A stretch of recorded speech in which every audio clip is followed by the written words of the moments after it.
Crónicas de espanto. Bienvenidos a la Casa del Terror. Comenzamos.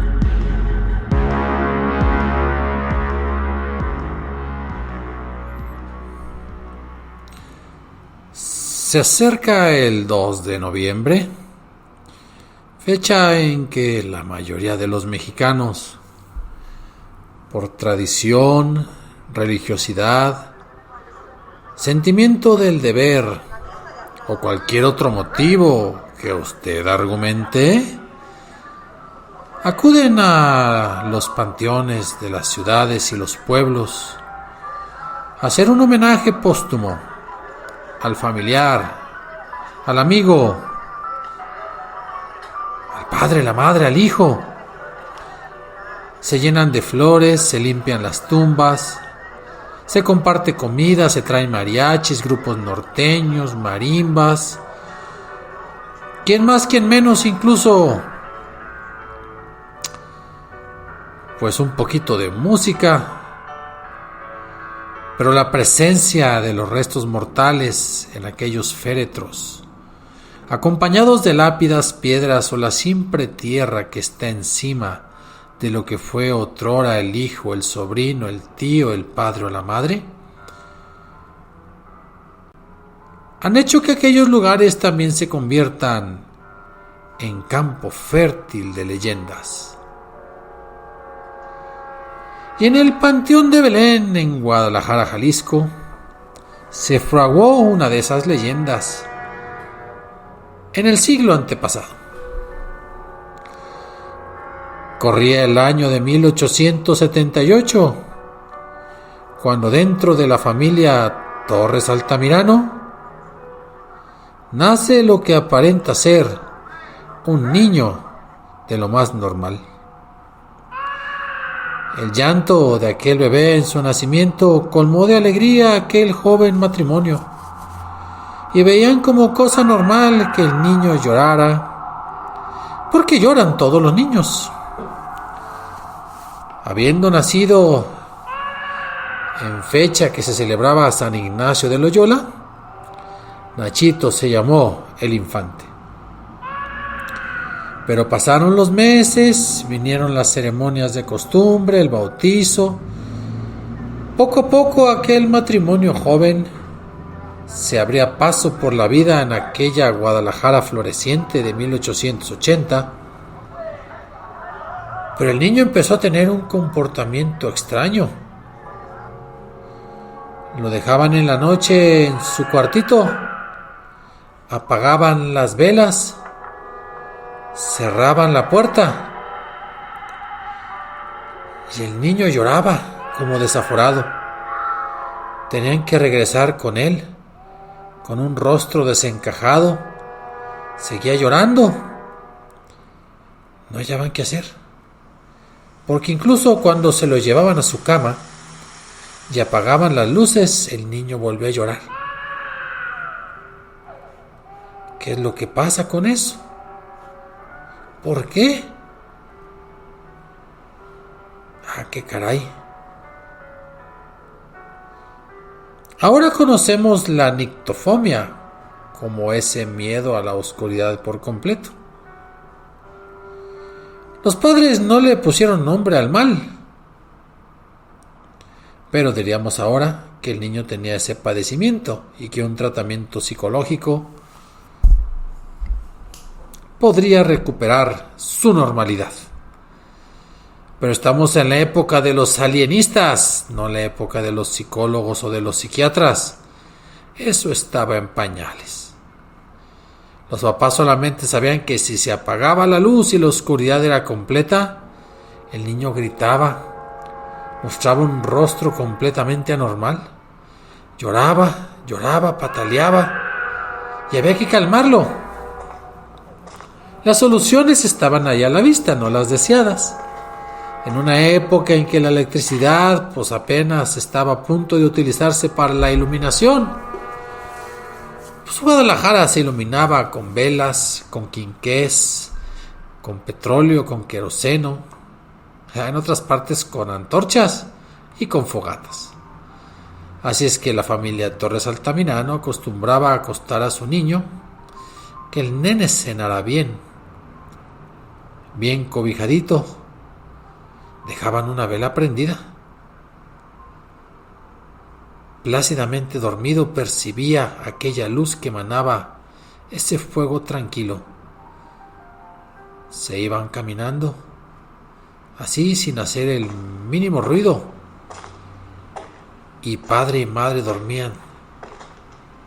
Y realmente, con que el niño nunca estuviera en la completa oscuridad, el problema aparentemente estaba resuelto. Pero llegó el día en que tuvieron que ir a una fiesta nocturna.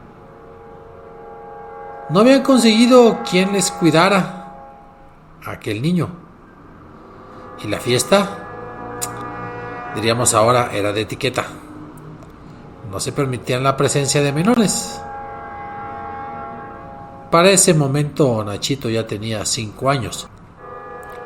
Con 5 años cumplidos todavía tenía esa nictofobia y no podía dormirse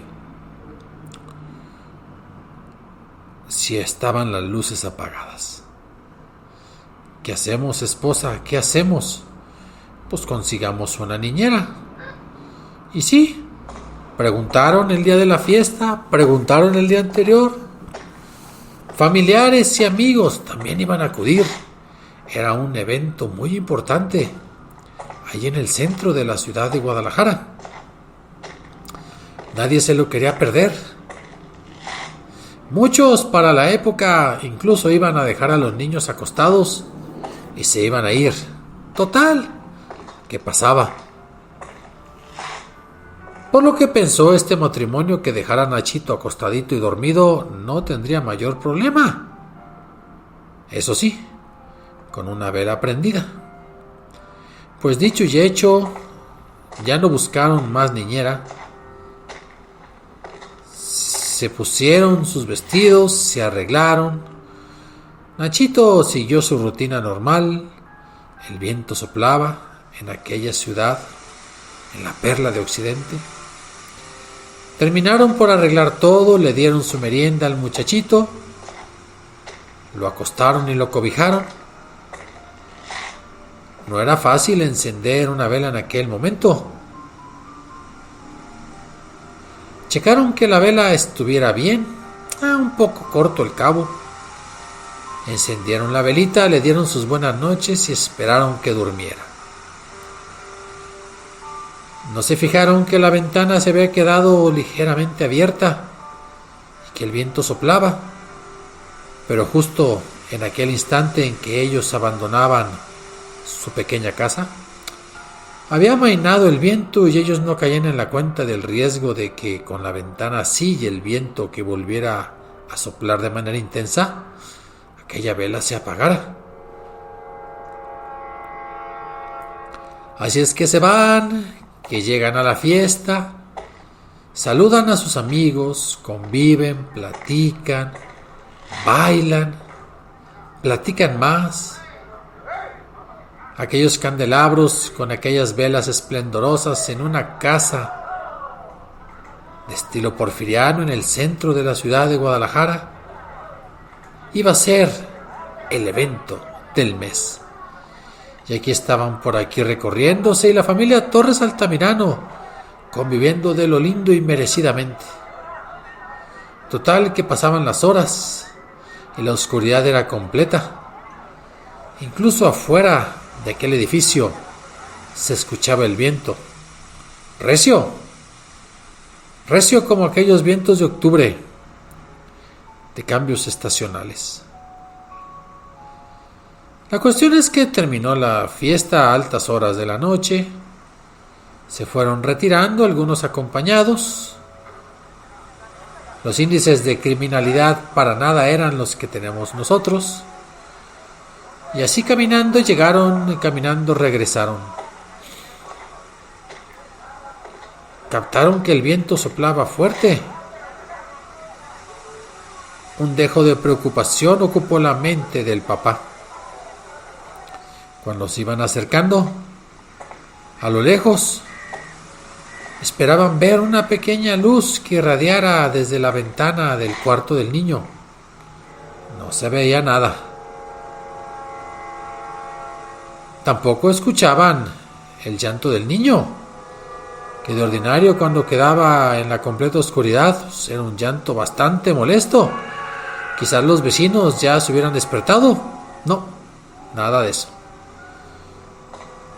Con un dejo de preocupación caminó Martín y Dolores y llegaron a la casa, y mientras el viento soplaba no se escuchaba nada. Subieron la escalera, llegaron al cuarto, contemplaron con horror, sí, que el viento había entrado por la ventana, que la vela se había apagado, y al encenderla, el niño no respiraba. Estaba muerto. Trataron de reanimarlo. El rostro desencajado, los ojos desorbitados, una mueca de angustia y dolor en su boca. El último recuerdo de aquel niño que tenía miedo a la oscuridad. En su camita, pero movido por completo de su cobija, como si hubiera querido salir. No murió de un incendio, murió de espanto, es lo que se dice. Inconsolables estaban Martín y Dolores. La gente se enteró. Ya sabían del miedo que tenía el niño a la oscuridad.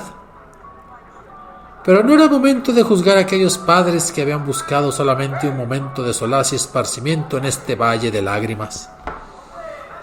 Se realizaron, pues, las honras fúnebres para aquel angelito que seguramente, aunque haya fallecido con un rictus de dolor, ya estaría en el cielo. Así es que lo enterraron, pusieron el ataúd en la tumba. El chisme de la noche y de aquel día fue la muerte de Nachito. Pero eso no es todo.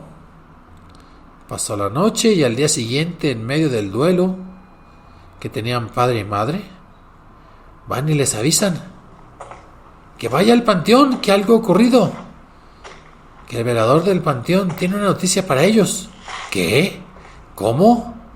Dolores, ¿qué pudo haber pasado? No sé, Martín, vamos. Y ahí van, corriendo como el espanto que se lleva a aquellos que no saben qué hacer de su vida. Llegaron. Vengan, acompáñenme. Y ahí van todos caminando. Llegan a la tumba. ¡Qué cosa más extraña! Estaba desenterrada. Y ahí a la vista de todos, el ataúd del féretro de Nachito. Con miedo, con terror, lo abrieron. Comprobaron que estaba todo completo. El niño con su vestidito, los juguetitos, la cadenita de oro con que lo habían enterrado.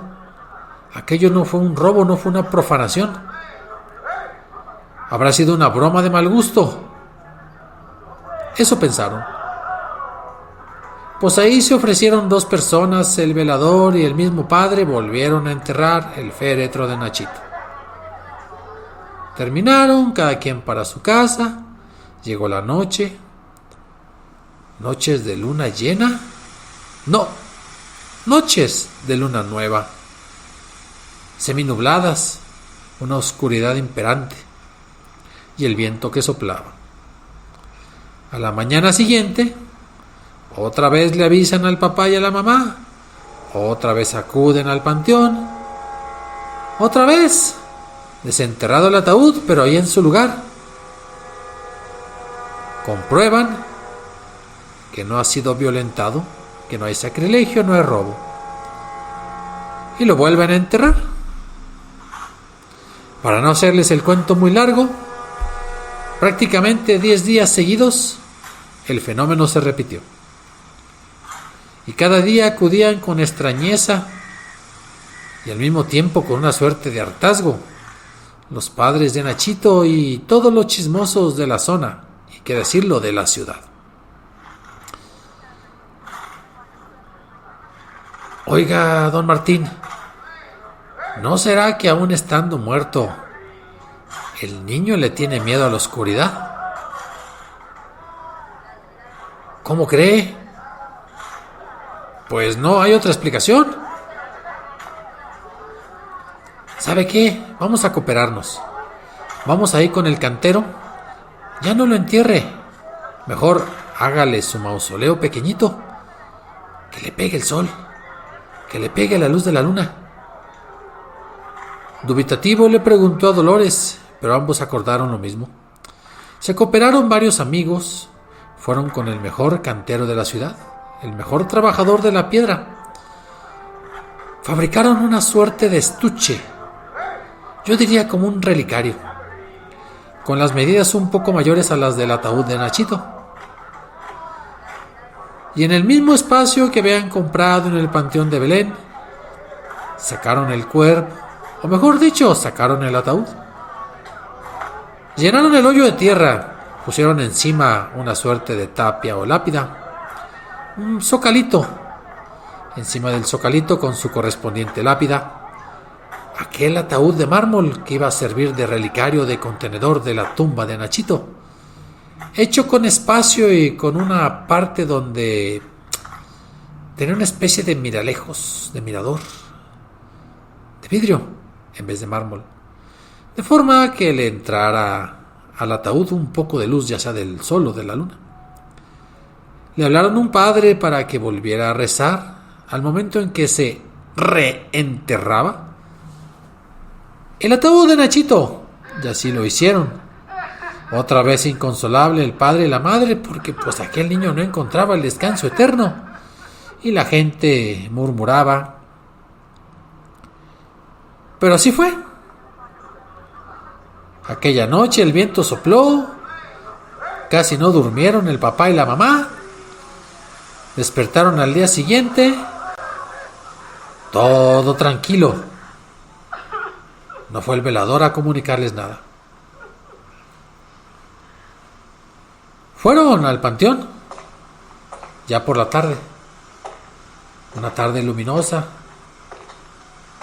con esos tonos entre rojos y anaranjados, productos de la caída del sol y de aquellos rayos indirectos que todavía se reflejaban en el horizonte, que iluminaba, tenue, pero iluminaba al fin aquel ocaso tapatío.